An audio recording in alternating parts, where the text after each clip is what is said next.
तरीके को जो मैं आपको सिखाने जा रहा हूँ ना, इसका नाम है कॉन्सेप्ट ऑफ जीरो। हम पदों को, कुछ एक पद को इसमें से जीरो करेंगे और आंसर हमारा बहुत इजीली आ जाएगा। शुरू करें।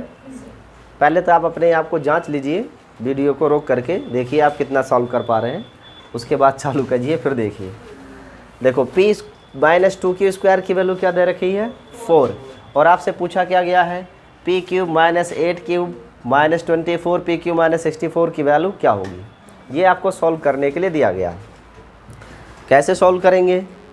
अगर हम साधारण बीजगणित के नियमानुसार चलें तो इसको लगाने में घंटों लग जाएंगे और शायद हमें इसका क्यूब करना पड़ेगा तभी आएगा, लेकिन ऐसा नहीं करना है। मैं देख रहा हूँ कि ये दोनों पद एक दूसरे से क्या है, स्वतंत्र है, तो ऐसे में क्यू को मान लूँगा मैं 0, और जैसे ही आप क्यू को करेंगे 0, p की वैल्यू डायरेक्ट आपको क्या मिल जाएगी 4।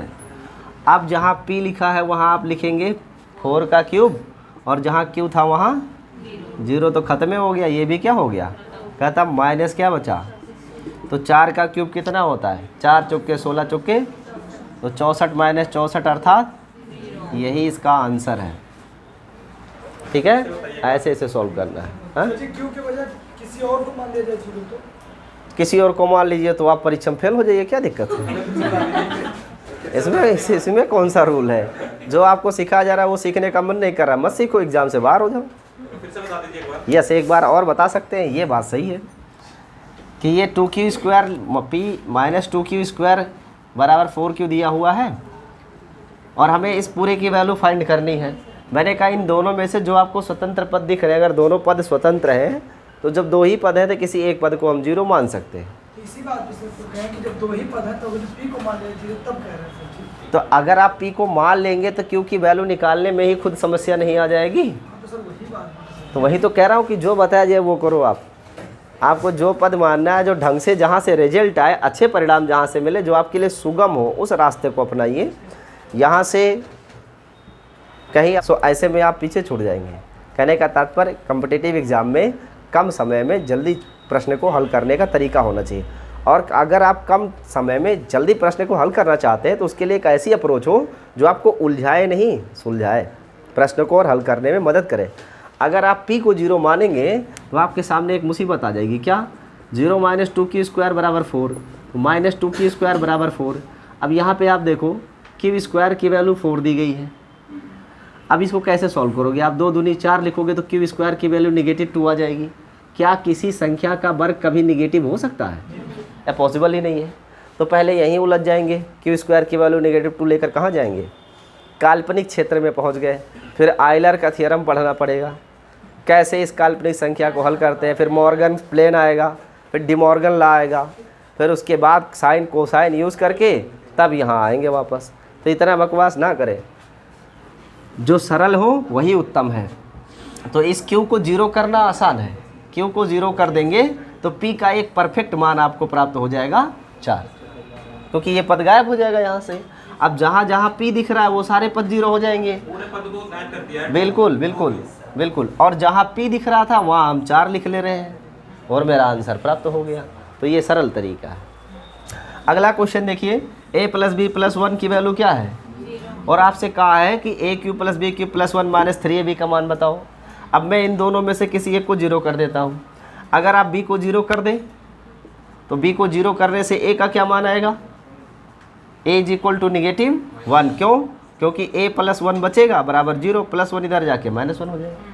तो v को 0 करता हूँ तो a का मान -1 आता है, तो a की जगह -1 और b की जगह 0, तो इसे भूल ही जाओ आप। और यहाँ भी b की जगह 0 रखेंगे तो ये भी गायब हो जाएगा, क्योंकि 0 हो जाएगा। b की जगह आप 0 रखोगे तो 0 का गुणा करने से पूरी राशि ही शून्य हो जाएगी, कोई मतलब नहीं रहेगा। सिर्फ क्या बचेगा +1। और 1 का क्यूब करेंगे उसको, नहीं तो बाद में पेज पर दिमाग नहीं काम करेगा। अरे क्या बताएं, प्लस सही कह रहे हो आप, समझ रहे हैं धर्मेंद्र नहीं समझ पा रहे। इंटू 0 -1 का क्यूब + 0 का क्यूब +1, फिर -3 इंटू a की जगह -1, b की जगह 0। ये रखेंगे तो ये टर्म 0 हो जाएगा, ये भी 0 हो जाएगा। और -1 का क्यूब करेंगे -1 आएगा, एंड +1 पहले से लिखा है, वैल्यू 0 हो जाएगी। जीरो दिया है, तीनों का मान जीरो मान लीजिए। तीनों का मतलब किसका किसका? बी और बी और सी तीनों में सी कहाँ है? जो भी है जो भी है का 1 को कैसे जीरो मान लेंगे? 15 ही है। हाँ, दोनों को जीरो मानेंगे दोनों जीरो मान लेंगे तो मान किसका निकालेंगे? तो इसे जीरो रख देंगे ना, तो एक आ जाएगा सीधे। तो एक नहीं, इसका जीरो मान आएगा ना। दो तुलनात्मक ढंग से ये शर्तें होती हैं कि ए को इतना रखेंगे तो बी इतना आएगा, उस शर्त के अनुसार हल करना है। दोनों को निल कर देंगे आप, ए भी जीरो बी भी जीरो, तो बचेगा क्या? क्या इसको सेटिस्फाई करेगा? ये पॉसिबल ही नहीं है। देखो ये है कॉन्सेप्ट ऑफ ज़ीरो, ऐसे यूज़ करना जैसे मैं बता रहा हूँ। हाँ, ये एक चीज़ है कि आपको पहली बार समझ में नहीं आ रहा होगा, क्योंकि हो सकता है आप पहली बार इसको देख रहे हो, लेकिन अगली बार जब यही क्वेश्चन किसी किताब में या कॉपी में आपको दिखाई देगा ना, तब आप इसी प्रश्न को सेकंडों में हल करेंगे। तब आपको आभास होगा कि हाँ, कोई अच्छी चीज़ मैं पढ़ा था वहाँ पे। लेकिन अभी थोड़ा प्रॉब्लम है, क्योंकि फर्स्ट टाइम आपके सामने क्वेश्चन है ना, हो सकता है आपको प्रॉब्लम हो। लेकिन जो तरीका बताया जा रहा है ये आपको तभी समझ में आएगा जब आप इस पर 2-4 और क्वेश्चन लगाएंगे। फिलहाल मैं समझाने का प्रयास कर रहा हूँ। नेक्स्ट क्वेश्चन देखिए 16। इसमें दिया है, पहले एक बात और मैं बता देता हूँ, अगर आप पहले से कुछ जानते हो, लिखा है 1 और आगे एक और स्टेटमेंट है a cube plus B cube plus 3ab बराबर k, तो आपसे पूछा k का मान बताओ। अब इसी प्रश्न को साधारण नियम से हल करने बैठोगे आप तो मिनटों में नहीं आने वाला है, घंटों में आएगा। लेकिन अगर आप मैं जैसे बता रहा हूँ वैसे लगाओगे तो सेकंडों में आएगा। कैसे? इस b को क्या मानो आप? 0। अगर मैं इस b को 0 मान लेता हूँ तो a का मान क्या आएगा? 1 आएगा।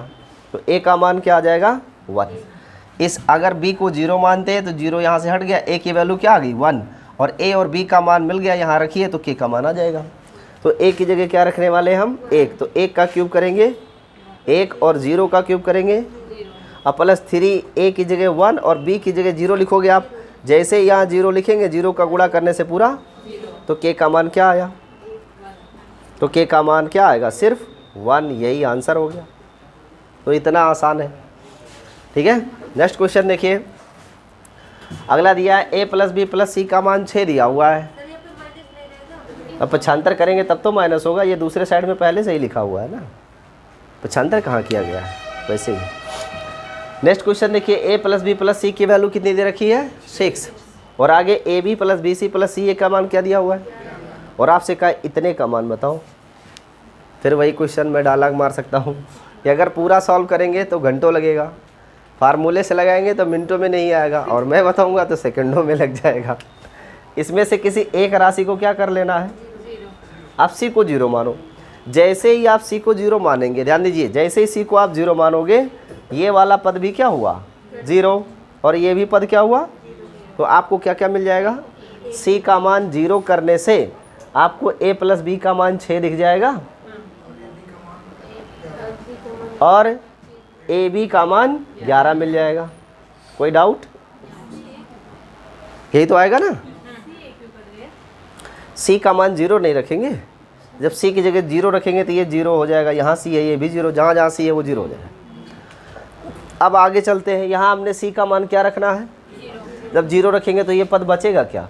नहीं, आगे ही 0 रख देंगे अगर, तो पूरा गुणा करके मान क्या आ जाएगा? 0 आ जाएगा। और यहाँ ए बी की जगह क्या लिखेंगे और a प्लस बी की जगह क्या लिखेंगे? तो वैल्यू कितनी आएगी?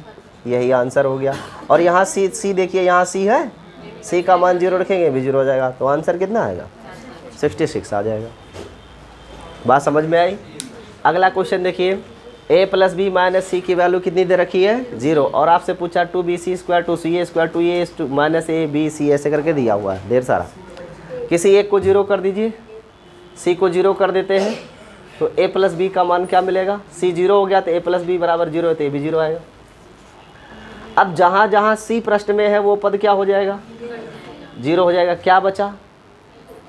2a² b² minus a power 4 और माइनस b पावर, यही तो मिल रहा है। अब यहाँ से आप देखो तो कुछ लोग यहीं पे दिमाग लगाने लगते हैं कि मुझे फार्मूला आता है a² माइनस b² वाला, यहीं पे तुरंत फार्मूला लगाएंगे, वो उलट जाएंगे, आंसर गलत हो जाएगा। और गलत नहीं होगा तो जल्दी आंसर ही नहीं आएगा, बहुत टाइम लगेगा। ऐसा नहीं करना है। यहाँ से आप a का मान निकालो, b को पक्षांतर करेंगे माइनस b आएगा, और जहाँ जहाँ a है वहाँ वहाँ b रख दीजिए। तो 2 और इस a की जगह क्या हो जाएगा? Minus b, square into B square, और माइनस ए की जगह क्या लिखना है, minus B power 4, minus B power 4। तो ये आ जाएगा माइनस का वर्ग plus B square into B square को गुणा करेंगे तो 2 2 4 अर्थात 2b पावर 4। और ये देखिए माइनस बी ही आएगा पावर 4 माइनस बी पावर 4। तो ये 2b पावर 4 निगेटिव में और ये 2b पावर 4 पॉजिटिव में, तो वैल्यू क्या आएगी 0, क्योंकि सब कट जाएगा। ये आंसर हो गया। तो ऐसे सॉल्व करना है, ठीक है। इतना आप नोट कर लीजिए, फिर और क्वेश्चन आपको लगवाते हैं। ध्यान दीजिए, ये कुछ प्रश्न है ठीक वैसे ही करने हैं जैसे पहले सॉल्व किया क्वेश्चन को। पहले इसको देख लीजिए, है ना, फिर उसके बाद में आप लिखिए। देखिए a plus B plus C की वैल्यू 0 दे रखी है और पूछा गया a स्क्वायर बटे a square minus B C, B square बटे B square minus C A plus C square बटे C square minus A B. इसमें से किसी एक टर्म को मैं मान लेता हूँ 0। तो मैंने माना कि c की वैल्यू क्या है, और जब हम c की वैल्यू 0 करेंगे तो ये पद भी क्या हो जाएगा 0, ये पद भी क्या होगा, और ये तो पूरा का पूरा 0 हो जाएगा, क्योंकि यहाँ पे 0 आ जाएगा c का मान 0 रखने से। सो बचेगा क्या, a स्क्वायर बटे, यही तो बचेगा, और ये पद 0 हो जाएगा c की जगह 0 रखने से। फिर बचेगा b स्क्वायर बटे b स्क्वायर, और यहाँ भी c a की वैल्यू क्या हो जाएगी 0, और यहाँ c की जगह 0 रखोगे आप तो 0 बटे 0 माइनस ए बी, अर्थात ये 0 ही आएगा। तो a स्क्वायर से a स्क्वायर कट गया 1, b स्क्वायर से b स्क्वायर कट गया 1, 1 प्लस 1 की वैल्यू, ये आंसर हो गया। अरे नहीं, तो यहाँ 0 कहाँ आ रहा है, ये आएगा 0 बटे 0 माइनस ए बी ना, तो अंश में 0 रहेगा, उसमें ए बी से भाग करेंगे तो 0 नहीं आएगा। जब 0 से भाग करते हैं तब इन्फिनिट आता है, हर में 0 नहीं होना चाहिए। पढ़ते नहीं हो आप कि p बटे q को परमेय संख्या लिख सकते हैं, लेकिन q की वैल्यू 0, क्योंकि 0 अगर रख दिए यहाँ पे तो ये अज्ञात हो जाएगा, इनफाइनाइट हो जाएगा। नेक्स्ट क्वेश्चन देखिए, 20 नंबर में कहा है a plus B plus C की वैल्यू 0 है, तो इतने की वैल्यू क्या होगी।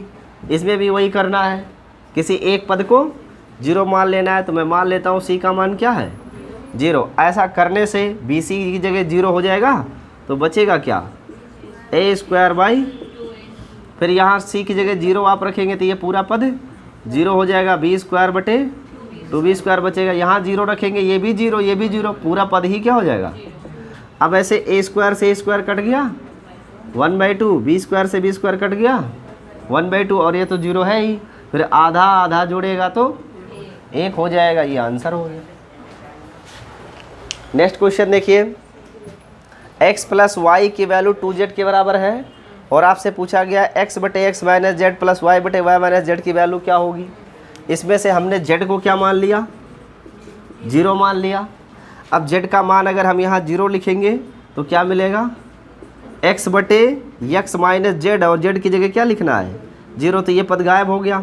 यहाँ भी z की जगह क्या लिखना है 0, तो सिर्फ बचेगा y बटे, अब आप बताओ x बटे x को कट करेंगे तो 1, y बटे y को कट करेंगे 1, एंड 1 1 बिकम, ये इसका आंसर हो गया।